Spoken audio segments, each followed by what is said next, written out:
எனக்கு அன்பானவர்களே, இந்த காலை நேரத்தில் உங்களை சந்திப்பதற்கு தேவன் கொடுத்த நல்ல கிருபைகளுக்காய் கர்த்தருக்கு கோடாக்கோடி ஸ்தோத்திரம் உண்டாவதாக.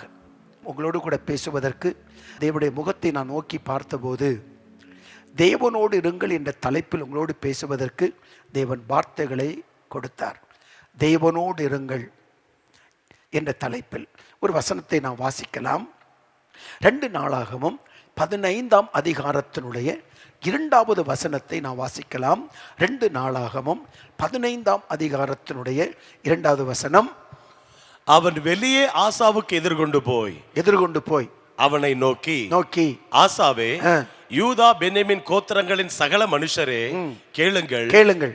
நீங்கள் கர்த்தரோடு இருந்தால் அவர் உங்களோடு இருப்பார். நீங்கள் கர்த்தரோடு இருந்தால் அவர் உங்களோடு இருப்பார். நீங்கள் அவரை தேடினால், நீங்கள் சர்வ வல்லமையுள்ள தேவாதி தேவனை தேடினால் உங்களுக்கு வெளிப்படுவார். அவர் உங்களுக்கு வெளிப்படுவார். அவரை விட்டீர்களே ஆகில் அவர் உங்களை விட்டு விடுவார். ஆமென்.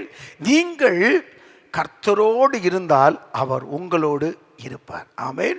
நாம் கர்த்தரோடு இருக்க வேண்டும். நாம் பாதுகாக்கப்பட வேண்டுமானால், நாம் பராமரிக்கப்பட வேண்டுமானால், நாம் வழிநடத்தப்பட வேண்டுமானால், நாம் கர்த்தரோடு இருக்கிற ஒரு உயர்ந்த அனுபவத்தை நாம் பெற்றிருக்க வேண்டும். ஆமென். நாம் கர்த்தரோடு இருப்போம், நாம் தேவனோடு இருப்போம். இன்னொரு வசனத்தை நாம் பார்க்கலாம்.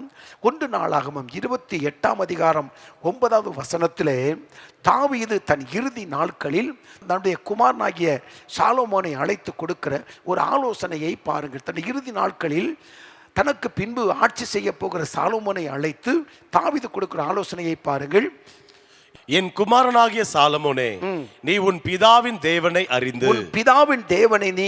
அறிந்து அவரை உத்தம இருதயத்தோடும் உற்சாக மனதோடும் சேவி. கர்த்தர் எல்லா இருதயங்களையும் ஆராய்ந்து நினைவுகளின் தோற்றங்களை எல்லாம் அறிகிறார். நீ அவரை தேடினால் உனக்கு தென்படுவார். நீ அவரை விட்டுவிட்டால் அவர் உன்னை என்றைக்கும் கைவிடுவார். ஆமென். சாலமோனே, நீ மனப்பூர்வமாய் உண்மையாய் சர்வ வல்லமையுள்ள தேவனை நீ தேடினால் அவர் உனக்கு தென்படுவார். நீ அவரை விட்டுவிட்டால் அவர் உன்னை என்றைக்கும் கைவிடுவார் என்று சொல்லி ஆலோசனை கொடுக்கிற வசனத்தை நாம் பார்க்கிறோம். எனக்கு அன்பானவர்களே, நாம் ஒவ்வொரு நாளும் மனப்பூர்வமாய் கர்த்தரை தேடுகிற ஒரு அனுபவம் உள்ளவர்களாக இருக்க வேண்டும். கர்த்தரோடு கூட இருக்கிற ஒரு அனுபவத்தை நாம் பெற்றிருக்க வேண்டும். ஆமென்.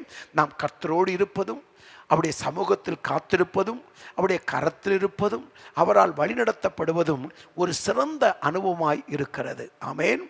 தேவ உறவுக்குள் நாம் வாழும்போதுதான், அவருடைய சத்தத்தை கேட்கும் எல்கைக்குள் நாம் வாழும்போதுதான், தேவனோடு ஐக்கியமாய் இருக்கிற அந்த அனுபவம் நமக்கு இருக்கும்போது தான் நாம் தேவனால் நடத்தப்படவும் பராமரிக்கப்படவும் பாதுகாக்கப்படவும் முடியும். ஆகவே நாம் தேவனுக்கு அருகில் நெருங்கி இருக்கவும், தேவ உறவில் நாம் வளர்ந்து பெருகவும் ஆண்டவர் நமக்கு அனுக்கிரகம் செய்வாராக. அவருடைய ஆளுகைக்குள் நாம் இருப்பதற்கு நம்மை அர்ப்பணிக்க வேண்டும். அவரால் வழிநடத்தப்படுவதற்கு நாம் அர்ப்பணிக்கப்பட வேண்டும். அவருக்கு நாம் கீழ்ப்படிவதிலே நாம் உண்மை உள்ளவர்களாக இருக்கும்போது தான் ஆண்டவர் நம்மை ஆசீர்வதித்து நம்மை மேன்மைப்படுத்த முடியும். ஏதோ ஒரு பிரச்சனைகள் வருகிற போது, ஏதோ ஒரு போராட்டங்கள் வருகிற போது மட்டும் நாம் தேவனை தேடி வருகிறவர்களாக இராமல், எல்லா நேரத்திலும், எல்லா சூழ்நிலையிலும், எல்லா சந்தர்ப்பத்திலும் தேவ உறவில் நாம் வாழ்ந்து தேவனுக்கு அருகில் நெருங்கி இருந்து தேவ சத்தம் கேட்கும் எல்கைக்குள் வாழுகிற அந்த உன்னதமான அனுபவத்தை நாம் பெற்றிருப்போமானால் நிச்சயமாகவே நாம் தைரியமாக இருக்க முடியும். அல்லேலூயா. இந்த தேவ உறவில் வாழுகிற அந்த வாழ்க்கை தான் ஒரு ஆசீர்வாதமான ஒரு வாழ்க்கை. தேவ ஐக்கியத்தில் வாழுகிற ஒரு வாழ்க்கை தான் ஒரு சிறந்த ஒரு வாழ்க்கை. ஆமென். தேவ சத்தம் கேட்கும் எல்கைக்குள் நாம் வாழ்வதுதான் ஒரு ஆவிக்குரிய சிறந்த வாழ்க்கையாக இருக்கிறது. அல்லேலூயா. சங்கீதக்காரன் தாவீது சொல்லும்போது இப்படி சொல்லுகிறார். சங்கீதம் 16:8 பாருங்கள். சங்கீதம் 16:8. கர்த்தரை எப்பொழுதும் எனக்கு முன்பாக வைத்திருக்கிறேன், அவர் என் வலது பாரிசத்தில் இருக்கிறபடியால் நான் அசைக்கப்படுவதில்லை. ஆமென். சங்கீதக்காரனுடைய இந்த அனுபவத்தை பாருங்கள். விசுவாசத்தோடு சொல்லுகிறார், கர்த்தரை எப்பொழுதும் எல்லா நேரத்திலும் அவர் எனக்கு முன்பாக நான் வைத்திருக்கிறேன். எனக்கு முன்பாக அவர் இருக்கிறார். ஆமென். அவர் என் வலது பரிசத்தில் இருப்பதினால் நான் அசைக்கப்படுவதில்லை என்று விசுவாசத்தோடு அறிக்கை செய்கிற வசனத்தை இங்கு நாம் பார்க்கிறோம்.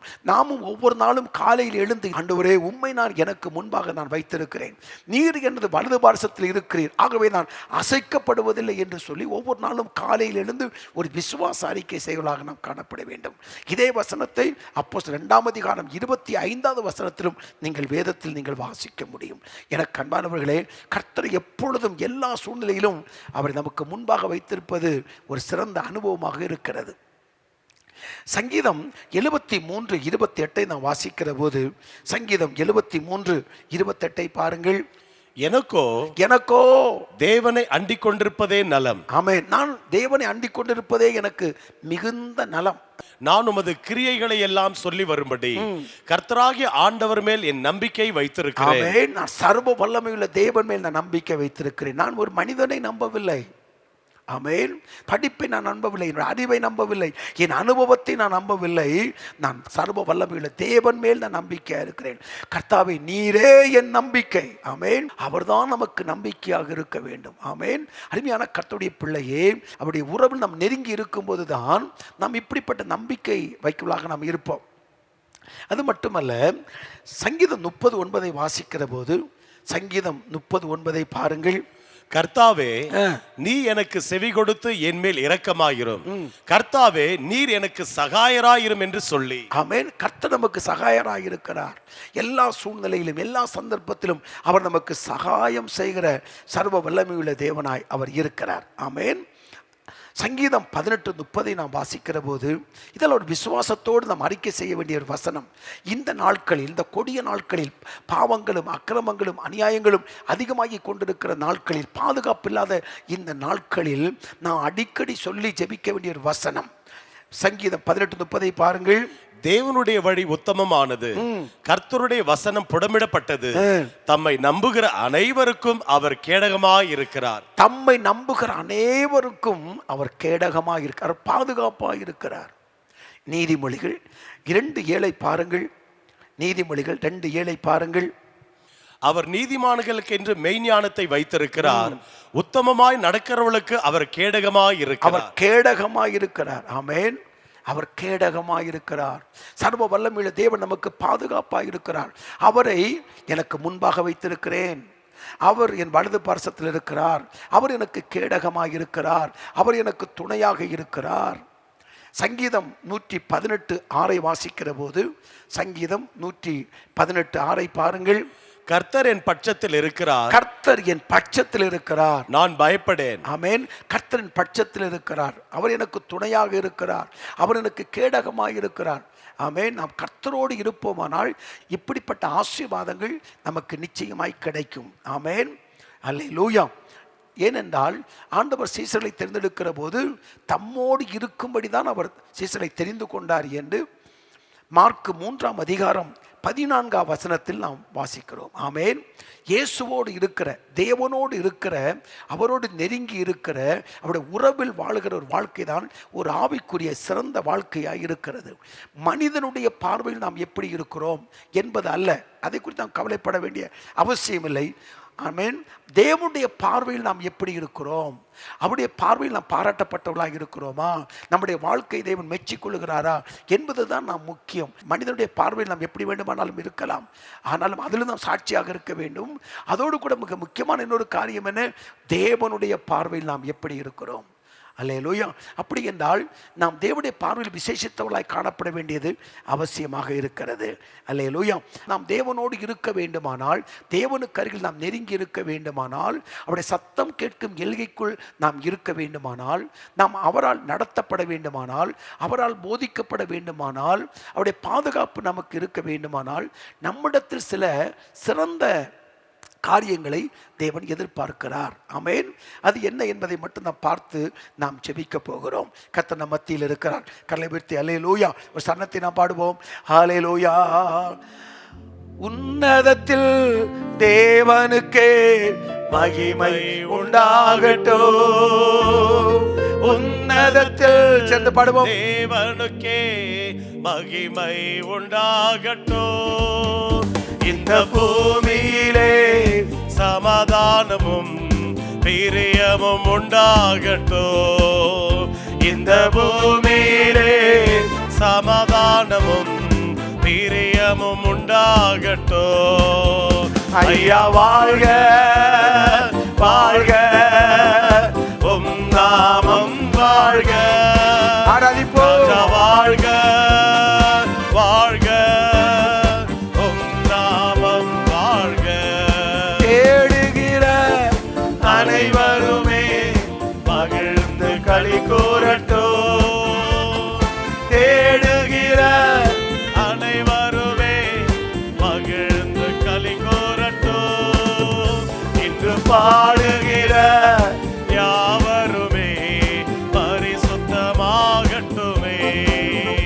இன்று பாடுகிற யாவருமே பரிசுத்தமாகட்டுமே. ஐயா வாழ்க வாழ்க வாழ்க வாழ்க வாழ்க வாழ்க, உம் நாமம் வாழ்க. ராஜா வாழ்க வாழ்க, உம் நாமம் வாழ்க. ஐயா வாழ்க வாழ்க, உம் நாமம் வாழ்க. ராஜா வாழ்க வாழ்க, உம் நாமம் வாழ்க. ஆமென். அப்ப அந்த தேவ உறவில் தேவனுக்கு அருகில் நாம் நெருங்கி இருக்க வேண்டுமானால் நம்முடைய இருதயம் தேவனுக்கு நேராய் திருப்பப்பட்டிருக்க வேண்டும். ஆமென். தேவனுக்கு நேராய் நம்முடைய இருதயம் திருப்பப்பட்டிருக்க வேண்டும். நம்முடைய இருதயம் தேவனுக்கு நேராக்கப்பட வேண்டியது அவசியமாக இருக்கிறது. 1 சாமுவேல் 7ஆம் அதிகாரத்தினுடைய 3வது வசனத்தை நீங்கள் பாருங்கள். 1 சாமுவேல் 7ஆம் அதிகாரம் 3வது வசனம். அப்பொழுது சாமுவேல் இஸ்ரவேல் குடும்பத்தார் யாவரையும் நோக்கி, சாமுவேல் தீர்க்கதரிசி இஸ்ரவேல் குடும்பத்தாரை பார்த்து என்ன சொல்லுகிறார் பாருங்கள்.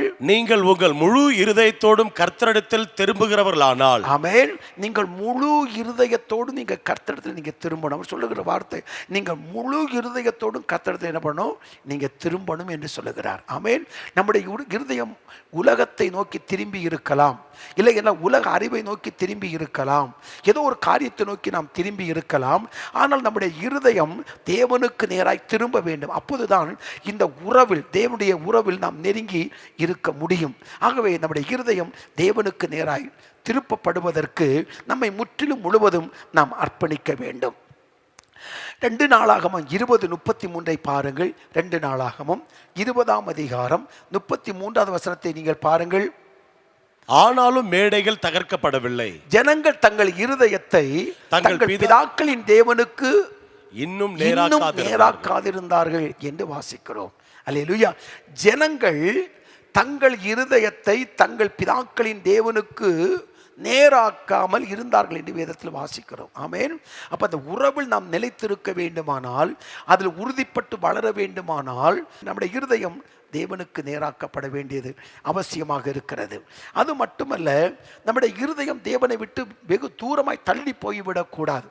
இந்த சூழ்நிலைகள், பிரச்சனைகள், போராட்டங்களை நாம் பார்க்கிற போது நம்முடைய இருதயம் தேவனை விட்டு தூரமாய் போய்விடாதபடிக்கு தேவனுக்கு அருகில் நாளுக்கு நாள் நெருங்கி வருகிற ஒரு அனுபவத்தை நாம் பெற்றிருக்க வேண்டும். ஏசாயா 29ஆம் அதிகாரம் 13ஆம் வசனத்தை பாருங்கள். ஏசாயா 29ஆம் அதிகாரம் 13வது வசனம். இந்த ஜனங்கள் தங்கள் வாயினால் என்னிடத்தில் சேர்ந்து தங்கள் உதடுகளினால் என்னை கனம் பண்ணுகிறார்கள். அவர்கள் இருதயமோ எனக்கு தூரமாய் விலகி இருக்கிறது. அவர்கள் எனக்கு பயப்படுகிற பயம் மனுஷரால் போதிக்கப்பட்ட கற்பனையாய் இருக்கிறது. அல்லேலூயா. உதடுகள், தங்கள் உதடுகளினால் என்னை பாடுகிறார்கள், ஆராதிக்கிறார்கள், அபிஷேகத்தில் நிரம்புகிறார்கள். ஆனால் அவருடைய இருதயமோ தூரமா இருக்கிறது. ஆமென். ரொம்ப தூரமா இருக்கிறது. ஆமென். தூரமா இருக்கிறது. அப்போ தூரமா இருக்கிற இருதயம் தேவனுக்கு அருகில் நெருங்கி வர வேண்டியது அவசியமாக இருக்கிறது. மத்தேயு 15ஆம் அதிகாரம் 8ஆம் வசனத்தை நான் வாசிக்கிற போது, மத்தேயு 15ஆம் அதிகாரம் 8வது வசனத்திலும் ஆண்டவர் இப்படி சொல்லுகிறார் பாருங்கள். இந்த ஜனங்கள் தங்கள் வாயினால் என்னிடத்தில் சேருகிறார்கள், தங்கள் உதடுகளினால் என்னை கனம் பண்ணுகிறார்கள்.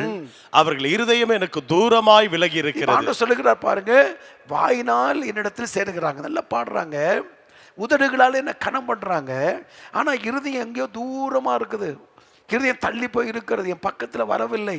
நம்முடைய இருதயம் தேவனுக்கு அருகில் நெருங்கி வர வேண்டும். அதுதான் ஒரு உறவுக்கான ஒரு முதல் அடையாளம். தூரமாக இருக்கிற இருதயமாக இருக்கக்கூடாது, விலகி போகிற இருதயமாக இருக்கக்கூடாது, வழுகி போகிற இருதயமாக இருக்கக்கூடாது, பின்வாங்கி போகிற இருதயமாக இருக்கக்கூடாது. அப்படிப்பட்ட இருதயம் உள்ளவர்கள் தேவனுடைய உறவில் வாழ முடியாது. இதில் நாம் கவனமாக இருக்க வேண்டும். ஆமென். கர்த்தர் நல்லவர். 1 ராஜாக்கள் 11ஆம் அதிகாரம் 3ஆம் வசனத்தில் நம்ம வாசிக்கிற போது சாலோமுடைய இருதயம் வலிவி போயிற்று என்று வேதத்தில் நாம் வாசிக்கிறோம். ஆமென். இப்போ தேவ உறவில் வளர வேண்டுமானால் இருதயம் வலிவி போகிற இருதயமாய் இருக்கக்கூடாது. கடினமான இருதயத்தில் கர்த்தர் பேசுவதை நாம் உணர முடியாது. ஆகவேதான் நாம் பல இடத்தில் வாசிக்கிறோம், உணர்வுள்ள இருதயம் நமக்கு அவசியம். தன் தவறை உணர்கிறவன் யார் என்று எழுதப்பட்டிருக்கிறது. இப்போ உணர்வுள்ள இருதயம் வேண்டும். கடினமான இருதயமாய் நம்முடைய இருதயம் இருக்கக்கூடாது. அல்லேலூயா. எரேமியா 17ஆம் அதிகாரம் 5வது வசனத்தை நான் வாசிக்கிற போது, எரேமியா 17ஆம் அதிகாரம் 5வது வசனத்தை பாருங்கள். மனுஷன் மேல் நம்பிக்கை வைத்து மாம்சமானதை தன் புயபலமாக்கி கொண்டு கர்த்தரை விட்டு விலகுற இருதயமுள்ள மனுஷன் சபிக்கப்பட்டவன் என்று கர்த்தர் சொல்லுகிறார். ஆமென். அல்லேலூயா. அப்ப கர்த்தரை விட்டு விலகுகிற இருதயம், கடினமான இருதயம், உணர்வில்லாத இருதயம், இதை வைத்து நாம் தேவ உறவில் நெருங்கி வர முடியாது. ஆமென். கர்த்தர் கிருபையா இந்த காலை நேரத்தில் தேவனுடைய நெருங்கிய உறவுக்குள் வாழ்கிற உன்னத அனுபவத்தை நமக்கு இன்னும் அதிகப்படுத்துவாராக. கர்த்தர் நல்லவர். ஏனென்றால் இந்த இருதயம் ஏன் நேராக்கப்பட வேண்டும், இருதயம் ஏன் செம்மையாக இருக்க வேண்டும், இருதயம் ஏன் பரிசுத்தமாக இருக்க வேண்டும், அந்த இருதயத்தை நல்ல நினைவுகள் தங்கி இருக்க வேண்டும். ஏனென்றால் நாம் தேவனை தொழுது கொள்வதும் ஆராதிப்பதும் சேவிப்பதும் ஜெபிப்பது எல்லாம் இருதயத்திலிருந்து தான் வெளிப்படுகிறதாய் இருக்கிறது. சில வசனங்களை நாம் வாசிக்கலாம். ஓசியா 7ஆம் அதிகாரம் 14ஆம் வசனத்தை பாருங்கள். ஓசியா 7ஆம் அதிகாரம் 14வது வசனம். அவர்கள் தங்கள் படுக்கைகளில் அலறுகிற போது தங்கள் இருதயத்தில் என்னை நோக்கி கூப்பிடுகிறதில்லை. அப்போ ஆண்டு சொல்லுகிற காரியத்தை பாருங்க. அப்போ ஜெபிக்கும் போது எதிலிருந்து கூப்பிடணும்? இருதயத்திலிருந்து தான் நம்ம தேவனை நோக்கி கூப்பிடணும். இருதயத்தில் வருகிற உணர்வுகளை வார்த்தையாக்குவதுதான் ஜெபம். ஆமென். அல்லேலூயா. ஜெபம் நம்மை தேவனிடத்தில் கொண்டு போகும், தேவனையும் நமக்கு அருகில் கொண்டு வரும். அல்லேலூயா. தேவ உறவை உணர்வதுதான் ஜெபம். தேவனுடைய உறவை, தேவனுடைய அன்பை நாம் இருதயத்தில் உணர்வதுதான் ஜெபம். ஆகவே அந்த ஜெபத்திற்கு நல்ல இருதயம் தேவை. இருதயத்திலிருந்து நாம் கூப்பிட வேண்டும். நம்ம ஜெபிக்கிற போது பாருங்க, நம்ம கையை உயர்த்தி நம்ம ஜெபிப்போம். ஆனால் வேதம் என்ன சொல்லுகிறது தெரியுமா? புலம்பல் 3ஆம் அதிகாரம் 41ஆம் வசனத்தை நான் வாசிக்கிற போது, புலம்பல் 3ஆம் அதிகாரம் 41வது வசனத்துல, நாம் நம்முடைய கைகளோடும் கூட, நாம் நம்முடைய கைகளை மட்டும் உயர்த்தி ஜெபிக்கிறவர்களாக மட்டுமல்ல, ஆராதிக்கிறவர்களாக மட்டுமல்ல, சோத்தரிக்கிறவர்களாக மட்டுமல்ல, விண்ணப்பம் பண்ணுவர்களாக மட்டுமல்ல, கைகளை மட்டும் உயர்த்தக்கூடாது, நம்முடைய இருதயத்தையும் பரலோகத்தில் இருக்கிற தேவனிடத்திற்கு ஏறெடுக்க கடவோம். அப்ப இருதயத்தை நம்ம உயர்த்தணும். அதைத்தான் சங்கீதம் 25:1 வாசிக்கிறோம். கர்த்தாவே என் ஆத்துமாவை உயர்த்துகிறேன் என்று சங்கீதக்காரன் சொல்லுகிறதை நாம் பார்க்கிறோம். அப்போ இருதயத்தில் இருந்தால் நாம் ஜெபிக்கிறோம். அப்போ இருதயம் செம்மையானதாக இருக்க வேண்டும், தேவன் பாராட்டுகிற இருதயமாக இருக்க வேண்டும். அப்படிப்பட்ட ஒரு இருதயமாய் நம்மை மாற்றிக்கொள்ளுகிற போதுதான் நம்முடைய ஜெபம் கேட்கப்படுகிறது. அன்னாள் ஆலயத்திற்கு போய் தன் இருதயத்திலிருந்து ஜெபித்தாள் என்று 1 சாமுவேல் 1:12ஆம் வசனத்திலும் 15ஆம் வசனத்திலும் நாம் பார்க்க முடியும். சங்கீதம் 62:8 கர்த்தருடைய சமூகத்தினுடைய இருதயத்தை ஊற்றி விடுங்கள் எழுதப்பட்டிருக்கிறது. அப்போ ஜெபம் கேட்கப்படவும், ஜெபம் அங்கீகரிக்கப்படவும், ஜெபத்திற்கு பதில் வரவும், மகிமையான பதிலை தேவன் நமக்கு தருவதற்கு நம்ம இருதயத்திலிருந்து ஏறெடுக்கப்படுகிற ஜெபமாய் இருக்க வேண்டிய அவசியமாக இருக்கிறது. ஆகவே இருதயத்தில் சுத்தமுள்ளவர்களாய் காணப்படுவதற்கு தேவன் நமக்கு கிருபைகளை தருவாராக. அடுத்ததாக நாம் இருதயத்திலிருந்து ஜெபிக்கிறோம். இரண்டாவது, இருதயத்திலிருந்து தேவன் என்ன பண்ணுகிறோம்? பாடுகிறோம். வாசிக்கலாம். எபேசியர் 5ஆம் அதிகாரம் 19வது வசனம். எபேசியர் 5ஆம் அதிகாரம் 19வது வசனம்.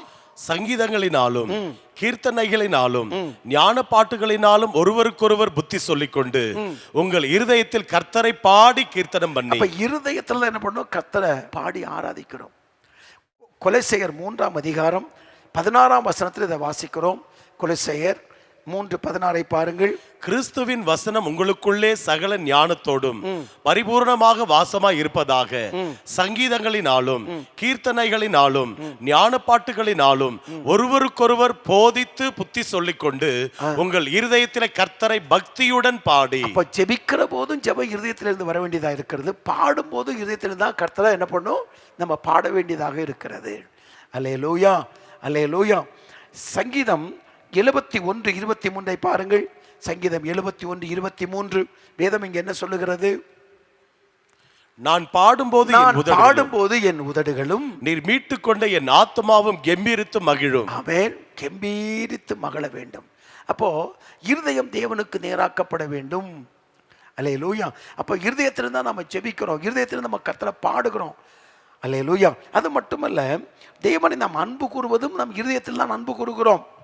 உபாகமம் 6ஆம் அதிகாரம் 5ஆம் வசனத்தை பாருங்கள். உபாகமம் 6ஆம் அதிகாரம் 5வது வசனம். நீ உன் தேவனாகிய கர்த்தரிடத்தில் உன் முழு இருதயத்தோடும் உன் முழு ஆத்மாவோடும் உன் முழு பலத்தோடும் அன்பு கூறுவாயாக. ஆமென். உன் தேவனாகிய கர்த்தரிடத்தில் முழு இருதயத்தோடும் முழு ஆத்மாவோடும் முழு பலத்தோடும் அன்பு கூறணும். அப்போ அன்பு கூறுவதும் இருதயத்துல தான், அன்பு கூறுவதும் இருதயத்தில் தான். சொல்லுங்க, வாயினால ஆண்டவரே நான் நேசிக்கிறோம் என்று சொல்லுவார்கள், ஆனால் அந்த அன்பு இருதயத்தில் இருக்க வேண்டும். அந்த இருதயத்திலிருந்து வருகிற வார்த்தை, அந்த இருதயத்திலிருந்து வெளிப்படுகிற அன்பு தான் அது உண்மையான அன்பாக இருக்கிறது. அருமையான கர்த்தருடைய பிள்ளையே, இந்த அருமையான காலை நேரத்தில் அந்த தேவ சமூகத்தில் கர்த்தருடைய வார்த்தைகளை கேட்டுக்கொண்டிருக்கிறோம். என்னுடைய இருதயம் தேவனுக்கு நேராய் திரும்பி இருக்கிறதா, இல்லை உலகத்துக்கு நேராய் திரும்பி இருக்கிறதா? என்னுடைய இருதயம் உலகத்தின் மேல் பற்றுள்ளதா இருக்கிறதா, இல்லை தேவன் மேல் அன்புள்ளதா இருக்கிறதா என்று சற்று யோசித்து பார்த்து நம்மை சரிபடுத்திக் கொள்வதற்கு கர்த்தர் நம்மோடு கூட பேசிக்கொண்டே இருக்கிறார். அல்லேலூயா. எரேமியா 29:13 வாசிக்கிற போது, எரேமியா 29:13 பாருங்கள். உங்கள் முழு இருதயத்தோடும் என்னை தேடினீர்கள் ஆனால் என்னை தேடுகையில் கண்டுபிடிப்பீர்கள். அப்ப பாருங்க, முழு இருதயத்தோடு என்ன பண்ணணும், கர்த்தரை தேடணும். அல்லேலூயா, ஆமென். அங்க மரியாளை பார்க்கிறோம், அதிகாலையில் கலையில் வந்து கர்த்தரை தேடுகிறதை ஒரு அனுபவத்தை நம்ம பார்க்கிறோம். அருமையான கர்த்தருடைய பிள்ளையை, அதிகாலையில் ஒரு மனப்பூர்வமாய் ஆண்டவர் யாரெல்லாம் தேடினார்களோ அவர்களெல்லாம் ஆசீர்வதிக்கப்பட்டார்கள். சங்கீதக்காரன் தாவீதை பாருங்கள், சங்கீதம் 5:3 நீங்கள் அதை பார்க்கலாம். அதிகாலையிலே ஆண்டவரை தேடுகிற அனுபவம் உள்ளவராக இருந்தார்கள், மனப்பூர்வமாய் தேடினார்கள் என்று வாசிக்கிறோம். சங்கீதம் 42க்கு நேராக நீங்கள் வருகிற போது அது எப்படி தேட வேண்டுமாம்? சங்கீதம் 42 2வது வசனம். என் ஆத்துமா தேவன் மேல், ஜீவனுள்ள தேவன் மேலேயே தாகமாய் இருக்கிறது. நான் எப்பொழுது தேவனுடைய சந்நிதியில் வந்து நிற்பேன். ஆமென். என் ஆத்துமா தேவன் மேல், ஜீவனுள்ள தேவன் மேலே தாகமாய் இருக்கிறது. ஒரு மனப்பூர்வமான ஒரு தேடுதல், ஒரு உண்மையான ஒரு தேடுதல். அல்லேலூயா. அதை கர்த்தர் ஆசீர்வதிக்கிறார் என்பதை பார்க்கிறோம். அதான் இங்கே எரேமியா தீர்க்கதரிசியோட கர்த்தர் பேசுகிறார், முழு இருதயத்தோடு என்னை நீங்கள் தேடினீங்கன்னா நீங்கள் என்ன கண்டுபிடிப்பீங்க. அல்லேலூயா. நம்முடைய தேடுதல் எப்படி இருக்கிறது என்று தேவ சமூகத்தில் சற்று நாம் யோசித்து நம்மை சரிபடுத்திக் கொள்வதற்கு சர்வ வல்லமையுள்ள தேவன் நமக்கு கிருபை பாராட்டுவாராக. உபாகமம் 11:13 வாசிக்கிற போது, உபாகமம் 11ஆம் அதிகாரம் 13வது வசனத்தை பாருங்கள். நீங்கள் உங்கள் தேவனாகிய கர்த்தரிடத்தில் உங்கள் முழு இருதயத்தோடும் உங்கள் முழு ஆத்மாவோடும் அன்பு கூர்ந்து அவரை சேவிக்கும்படி நான் இன்று உங்களுக்கு கற்பிக்கிற என் கற்பனைகளுக்கு கீழ்ப்படிந்தால். நாம் அவரை ஆராதிக்கும் போதும் சரி, ஜெபிக்கும் போதும் சரி, எல்லாம் ஒரு முழு மனதோடு ஒரு முழு இருதயத்திலிருந்து செய்கிற போது ஆண்டவர் நம்மை ஆசீர்வதிக்கிறார். சரணத்தை பாடுவோமா? முழு உள்ளத்தோடு ஆராதிப்பேன், முழு பலத்தோடு அன்பு கூறுவேன், ஆராதனை ஆராதனை ஆராதனை ஆராதனை உமக்கு ஆராதனை ஆராதனை ஆராதனை ஆராதனை. எபினேசரே எபினேசரே இதுவரையில் உதவி நீரே. எபினேசரே எபினேசரே இதுவரையில் உதவி நீரே. இதுவரையில் முழு உள்ளத்தோடு ஆராதிப்பேன், முழு பலத்தோடு அன்பு கூறுவேன். ஆராதனை ஆராதனை ஆராதனை ஆராதனை. அன்பு கூறுவேன், அன்பு கூறுகிற நல்ல இருதயத்தை தாரும். மாயமற்ற அன்பை எடுத்து காணப்படட்டும். இன்னும் ஆர்வமாய் அன்பு கூறுவேன், இன்னும் அதிகமாய் ஆராதிப்பேன், இன்னும் ஆர்வமாய் முழு உள்ளத்தோடு ஆராதிப்பேன், முழு பலத்தோடு அன்பு கூறுவேன். ஆராதனை ஆராதனை ஆராதனை ஆராதனை. அல்லேலூயா. நம்முடைய இருதயத்தில் தேவ அன்பு ஊற்றப்பட வேண்டும். ரோமர் 5ஆம் அதிகாரம் 5ஆம் வசனத்தை பாருங்கள். ரோமர் 5ஆம் அதிகாரம் 5வது வசனத்தில், மேலும் நமக்கு அருளப்பட்ட பரிசுத்த ஆவியினாலே தேவ அன்பு நம்முடைய இருதயங்களில் ஊற்றப்பட்டிருக்கிறபடியால் அந்த நம்பிக்கை நம்மை வெட்கப்படுத்தாது. ஆமென். மேலும் நமக்கு அருளப்பட்டிருக்கிற பரிசுத்த ஆவியினாலே தேவனுடைய அன்பு நம்முடைய இருதயங்களில் ஊற்றப்பட்டிருக்கிறது. அல்லேலூயா. தேவ அன்பு ஊற்றப்பட்டிருக்கிறது. ஆமென். அப்போ தேவ அன்பை பெற்ற அந்த இருதயம், தேவ அன்பை ருசித்த அந்த இருதயம், தேவனோடு பழகுகிற இருதயம், தேவ சத்தத்துக்கு கீழ்ப்படுகிற இருதயம், தேவனால் வழிநடத்தப்படுகிற அந்த இருதயம் நமக்குள் இருக்கும்போது தான் அந்த உறவுக்குள் நம்ம என்ன பண்ண முடியும்? நெருங்கி வர முடியும். அப்போ நம்ம தேவனோடு இருப்பதற்கு, தேவனுக்கு அருகில் நெருங்கி இருப்பதற்கு, தேவனோடு பழகுவதற்கு நமக்கு என்ன தேவை? சுத்த இருதயம் தேவை. அல்லேலூயா. ஆமென். எபேசியர் 3ஆம் அதிகாரம் 17வது வசனத்தை நீங்கள் பார்க்கிற பொழுது அப்போஸ்தலனாகிய புனித பவுல் எபேசு திருச்சபைக்கு இப்படி எழுதுகிறார். என்ன எழுதுகிறார்? விசுவாசத்தினாலே கிறிஸ்து உங்கள் இருதயங்களில் வாசமாய் இருக்கவும் நீங்கள் அன்பிலே வேரூன்றி. நீங்க அன்பிலே வேரூன்றி. ஆமென். அப்ப கிறிஸ்து நம்முடைய இருதயத்துக்குள்ளே வாசம் பண்ணணும். சர்வ வல்லமையுள்ள தேவனுடைய பிரசன்னம் நமக்குள் எப்போதும் அனுபவிக்கிற அனுபவம் நம்மிடத்தில் இருக்கணும். விசுவாசத்தினாலே கிறிஸ்து உங்கள் இருதயங்களில் வாசமாயிருக்கவும் நீங்கள் தேவனுடைய ஆலயமாய் இருக்கிறீர்கள் என்றும் தேவனுடைய ஆவியான உங்களுக்குள் வாசமாயிருக்கிறார் என்றும் அறியாதிருக்கிறீர்களா? அப்போ நமக்குள் நம்முடைய இருதயத்துக்குள்ளே ஆவியான வாசம் பண்ணுகிற இருதயமாய் இருக்க வேண்டும். தேவன் தங்கி இருக்கிற ஒரு மகிமை நிறைந்த இருதயமாய் நம்முடைய இருதயம் இருக்க வேண்டும். அப்படி இருந்தால் என்ன நடக்கும்? நீங்கள் அன்பிலே வேரூன்றி நிலை பெற்றவர்களாகி, அடுத்த வசனம், சகல பரிசுத்தவான்களோடும் கூட கிறிஸ்துனுடைய அன்பின் அகலமும் நீளமும் ஆழமும் உயரமும் இன்னதென்று உணர்ந்து அறிவு கெட்டாத அந்த அன்பை அறிந்து கொள்ள வல்லவராகவும் தேவனுடைய சகல பரிபூர்ணத்தாலும் நிறையப்படவும் அவர் தமது மகிமையுடைய ஐசுரத்தின்படியே உங்களுக்கு அனுக்கிரகம் பண்ண வேண்டும் என்று வேண்டிக் கொள்கிறேன். இங்க பாருங்க, பவுலுக்கு ஜெபம் பாருங்க. கிறிஸ்து உங்களுக்குள்ள வாசமா இருக்கணும், கிறிஸ்து உங்களுக்குள்ள வாசமா இருக்கணும் அப்படின்றாரு. 18வது வசனத்தில் என்ன சொல்றாரு? 18வது வசனத்துல பரிசுத்தவான்களோட கூட கிறிஸ்துவனுடைய அன்பின் அகலமும் நீளமும் ஆழமும் உயரமும் இன்னதுன்னு நீங்க உணரணும் அப்படின்னு சொல்றாரு. கிறிஸ்து அன்புல நீங்க வேரூண்டணும் அப்படின்னு சொல்றாரு. இதெல்லாம் எதற்கு சொல்ற? கிறிஸ்து நமக்குள்ள வாசமாக இருந்தால் இப்படிப்பட்ட உன்னதமான அனுபவத்துக்குள் கடந்து வருவதற்கு அது ஏதுவாக இருக்கும். அல்லேலூயா. கர்த்தர் நல்லவர். ஆமென். எனக்கு அன்பான கர்த்தருடைய பிள்ளையே, இப்படிப்பட்ட அனுபவம் நம்முடைய வாழ்க்கையில காணப்படுவதற்கு நம்ம நல்ல ஒரு இருதயத்தை தேவனிடமிருந்து பெற்றவர்களாக நாம் இருக்க வேண்டும். ஆமென். கர்த்தர் நல்லவர். ஒரு உணர்வுள்ள இருதயமாய் நம்முடைய இருதயம் இருக்க வேண்டும். தவறுகள் செய்கிற போது, தப்புகள் செய்கிற போது, தேவனுக்கு பிரியமில்லாத காரியங்களை செய்கிற போது, ஆமென், பாவத்தை குறித்தும் நீதியை குறித்தும் கண்டித்து உணர்த்துகிற பரிசுத்த ஆவியானவரை உணர்த்தப்பட்டு பாவத்தை அறிக்கை செய்து மனம் திரும்பி தேவனோடு திரும்பவும் ஐக்கியப்படுகிற அந்த உன்னதமான அனுபவத்தை நாம் பெற்றிருக்க வேண்டுமானால் அந்த உணர்வுள்ள ஒரு இருதயம் இருக்க வேண்டும். அநேகருடைய வாழ்க்கையில் தவறுகள், தப்புகள், குற்றங்கள் செய்வார்கள். ஆனால் தவறை ஒத்துக்கொள்ளவே மாட்டார்கள். ஆமென். அருமையான கர்த்தருடைய பிள்ளையை, அது தேவனை விட்டு நம்மை பிரித்து விடும், தேவ உறவை உடைத்து விடும், தேவனுக்கு நமக்கு இருக்கிற உறவை களங்கப்படுத்தி விடும். தேவனோடு இருக்கிற உறவு தான் பெரிய ஆசீர்வாதம். அவருடைய சத்தம் கேட்க எல்கைக்குள் நாம் வாழ்வதுதான் சிறந்த ஆசீர்வாதம். நாம் தேவனோடு இருப்பதுதான் நமக்கு கொடுக்கப்பட்ட விலையேறப்பட்ட உன்னதமான உயர்ந்த சிறந்த மேன்மையான அனுபவம். இந்த உலகத்தில் நாம் ஒன்றும் கொண்டு வந்ததில்லை, இந்த உலகத்தை விட்டு நாம் எதுவும் ஒன்றும் கொண்டு போவதும் இல்லை. நிர்வாணியாய் தாயின் வயிற்றில் வந்தவர்கள் அப்படியே தான் திரும்பி போவார்கள். இந்த உலகத்தில் வாழ்கிற நாட்கள் கொஞ்ச நாட்கள், அந்த நாட்கள் அர்த்தமுள்ள வாழ்க்கையாக இருக்க வேண்டும், ஒரு விசேஷித்த வாழ்க்கையாக இருக்க வேண்டும், தேவனால் பாராட்டப்படுகிற வாழ்க்கையாக இருக்க வேண்டும், தேவனால் வழிநடத்தப்படுகிற வாழ்க்கையாக இருக்க வேண்டும், தேவன் மெச்சிக்கொள்ளுகிற வாழ்க்கையாக இருக்க வேண்டும்.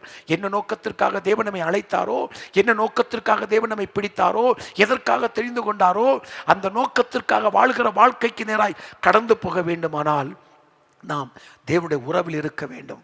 அல்லேலூயா. ஜெபிப்பது என்கிறது அனுபவம், நல்லது, பரவாயில்ல. ஆனால் அதை விட சிறந்த அனுபவம் என்ன?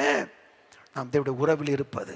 அல்லேலூயா. அருமையான கர்த்தருடைய பிள்ளை, அதற்கு நம்மை அர்ப்பணிக்கும் போது தேவன் பலமான கிரியைகளை செய்வார். நம்முடைய இருதயம் கடினமான இருதயமாக இருந்து விடக்கூடாது, கல்லான இருதயமாக இருந்து விடக்கூடாது. ஆமென். அப்படிப்பட்ட இருதயமாய் இல்லாதபடிக்கு செம்மையான இருதயமாய், தேவனால் பாராட்டப்படுகிற இருதயமாய் காணப்பட வேண்டும். ஆமென். ஆண்டவர் சொன்னார், என் இருதயத்துக்கு ஏற்ற ஒருவனை கண்டுபிடிப்பேன். இப்போ இருதயத்துக்கு ஏற்ற ஒரு மனிதன், கர்த்தருடைய இருதயத்துக்கு ஏற்றவனை கர்த்தர் தேடிக்கொண்டே இருக்கிறார். தேவனுக்கு அருகில் நாம் நெருங்கி வரும்போது தான் தேவனுடைய இருதயத்தில் என்ன இருக்கிறது என்பதை கண்டுபிடிக்க முடியும், அவருடைய அன்பை நாம் அனுபவிக்க முடியும். அந்த கிருபைகளை கர்த்தர் நமக்கு தந்து நம்மை ஆசீர்வதிக்க வேண்டும். ஒரு சரணத்தை நாம் பாடி நாம் ஜெபிக்கலாமா? ஹல்லேலூயா, ஹல்லேலூயா, ஹல்லேலூயா. ஆராதிப்பேன், நான் ஆராதிப்பேன், ஆண்டவர் இயேசுவை ஆராதிப்பேன், ஆராதிப்பேன், நான் ஆராதிப்பேன், ஆண்டவர் இயேசுவை ஆராதிப்பேன், வல்லவரே உம்மை ஆராதிப்பேன், நல்லவரே உம்மை ஆராதிப்பேன், வல்லவரே உம்மை ஆராதிப்பேன், நல்லவரே உம்மை ஆராதிப்பேன். உற்சாகமாய் பாடி ஆராதிப்போம். ஆராதிப்பேன், நான் ஆராதிப்பேன், ஆண்டவர் இயேசுவை ஆராதிப்பேன், ஆராதிப்பேன், நான் ஆராதிப்பேன், ஆண்டவர் இயேசுவை ஆராதிப்பேன். அல்லேலூயா. நம்முடைய இருதயம் கடினமாக இருக்குன்னா தேவன் நம்மை கொண்டு ஒன்றும் செய்யவே முடியாது. அல்லேலூயா. நீதிமொழிகள் 28:14 நாம் வாசிக்கிற போது, நீதிமொழிகள் 28:14 பாருங்கள். எப்பொழுதும் பயந்திருக்கிறவன் பாக்கியவான், தன் இருதயத்தை கடினப்படுத்துகிறவனோ தீங்கில் விழுவான். அப்போ இருதயத்தை என்ன பண்ணக்கூடாது? கடினப்படுத்தக்கூடாது. இருதயத்தை கடினப்படுத்தவே கூடாது. தேவன் செம்மையான ஒரு இருதயத்தை நம்மிடத்தில் எதிர்பார்க்கிறார். அப்போ இருதயம் கடினப்பட்டு விடக்கூடாது. அநேகர் தேவனுக்கு கீழ்ப்படியாமல் போனது நிமித்தம் இருதயம் கடினப்பட்டு விட்டது. ஆண்டவர் என்ன பேசினாலும், ஆண்டவர் என்ன உணர்த்தினாலும், ஆண்டவர் எதுக்கு கீழ்ப்படிய சொன்னாலும் கீழ்ப்படியாமல் மனதை கடினப்படுத்தி கொண்டே இருக்கிறது நிமித்தம் சில நேரங்களில் ஆபத்து கர்த்தரை நோக்கி கூப்பிட்டாலும் பதில் வருவதில்லை. ஏன்? இருதயம் கடினமாகி விட்டது. ஆகவே இருதயத்தை கடினப்படுத்தக்கூடாது. இருதயம் உணர்வுள்ள இருதயமாக இருக்க வேண்டும். நம்முடைய இருதயம் தேவனால் பாராட்டப்படுகிற இருதயமாக இருக்குமானால் தேவனோடு இருக்கிற உறவு சிறந்ததாக இருக்கும், தேவனோடு இருக்கிற ஐக்கியம் மகிமை உள்ளதாக இருக்கும். அன்றாடமும் அனுதினமும் நம்முடைய அறிவையும் நம்முடைய ஞானத்தையும் நம்முடைய அனுபவத்தையும் சார்ந்து வாழாமல் தேவனால் அன்றாடமும் அனுதினமும் அவரால் வழிநடத்தப்படுகிற பாதுகாக்கப்படுகிற ஒரு சிறந்த அனுபவத்துக்குள் தேவன் நம்மை நிச்சயம் கொண்டு வருவார். எவர்கள் தேவனுடைய ஆவியினாலே நடத்தப்படுகிறார்களோ அவர்கள் தேவனுடைய புத்திரராக இருக்கிறார்கள். ரோமர் 8:14 எழுதப்பட்டிருக்கிறபடி அன்றாடமும் அனுதினமும் தேவனால் வழி நடத்தப்படுகிற, தேவனால் பாதுகாக்கப்படுகிற அந்த சிறந்த அனுபவத்துக்குள் கர்த்தர் நம்மை கொண்டு வருவார். நாம் இணைந்து நாம் ஜெபிக்கலாமா? நன்றி ஆண்டவரே, பரிசுத்த பிதாவே, இயேசுவின் நாமத்தில் நாங்கள் ஜெபிக்கிறோம். அப்பா, தேவனோடு இருங்கள், தேவ உறவில் இருங்கள், தேவ ஐக்கியத்தில் இருங்கள், தேவனோடு பழகுங்கள், தேவ சத்தம் கேட்கும் எல்கைக்குள் வாழுங்கள். தேவனுக்கு கீழ்ப்படியுங்கள் என்னெல்லாம் எங்களுக்கு வார்த்தைகளை கொடுத்தீரே, அதற்காய் நாங்கள் உமக்கு நன்றி செலுத்துகிறோம். உம்மோடு இருக்கிற அந்த உன்னத அனுபவத்தை, உமக்கு அருகில் நெருங்கி இருக்கிற அந்த சிறந்த அனுபவத்தை, தேவனோடு பழகுகிற தேவ உறவில் நாளுக்கு நாள் வளர்ந்து விருத்தி அடைகிற அந்த அனுபவத்தை எங்கள் ஒவ்வொருவருக்கும் நீ தந்து ஆசீர்வதிக்க வேண்டும் என்று நாங்கள் ஜெபிக்கிறோம் அப்பா. நன்றி ஆண்டவரே, நன்றி ஆண்டவரே. எங்கள் இருதயம் உமக்கு நேராக்கப்படட்டும், உமக்கு பிரியமுள்ள இருதயமாக இருக்கட்டும், உம்முடைய சத்தத்துக்கு கீழ்ப்படுகிற இருதயமாக இருக்கட்டும், உம்மால் வழிநடத்தப்படுகிற இருதயமாக இருக்கட்டும். ஆண்டவரே, நீர் அப்படி செய்ய போற கிருபைகளுக்காய் உமக்கு ஸ்தோத்திரம். பல நாட்கள் நாங்கள் எங்கள் இருதயத்தை கடினப்படுத்தி உம்முடைய வார்த்தைகளுக்கு கீழ்ப்படியாததினால் அநேக ஆசீர்வாதங்களை நாங்கள் இழந்து போய்விட்டோம் அப்பா. அப்படி இல்லாதபடி ஆண்டவரே, உம்முடைய சத்தத்திற்கு கீழ்ப்படுகிற, ஆண்டவரே உம்மால் வழிநடத்தப்படுவதற்கு கீழ்ப்படுகிற அனுபவத்தை ஒவ்வொருவருக்கும் தரும்படியாய் நாங்கள் ஜெபிக்கிறோம் ஆண்டவரே. ஒரு சமூகத்தில் கூடி வந்திருக்கிற ஒவ்வொருவருக்கும் அப்படிப்பட்ட இருதயத்தை தருவதற்காக உமக்கு நன்றி அப்பா. நன்றி நன்றி நன்றி ஆண்டவரே, நன்றி ஆண்டவரே. நல்லவரே, வல்லவரே, ஆராதனை ஆராதனை. இரட்சகரே, இரட்சகரே, இயேசுநாதா, ஆராதனை ஆராதனை. அடைக்கலமே, அதிசயமே, ஆராதனை ஆராதனை. பலியான செம்மறி பாவங்கள் எல்லாம் சுமந்து தீர்த்தவரே, பலியான செம்மறி பாவங்கள் எல்லாம் சுமந்து தீர்த்தவரே, பரிசுத்த இரத்தம் எனக்காகல்லோ பாக்கியம் பாக்கியமே.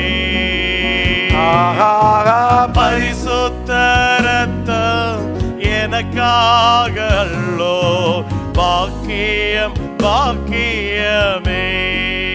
பரிசுத்தரே, படைத்தவரே,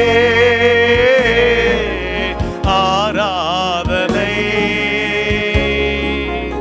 ஆராதனை. பரிசுத்தரே, படைத்தவரே, ஆராதனை ஆராதனை. ஹல்லேலூயா,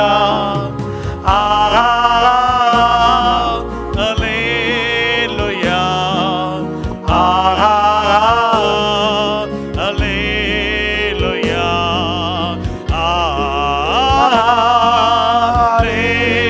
ஹல்லேலூயா. ஆமென். ஹல்லேலூயா,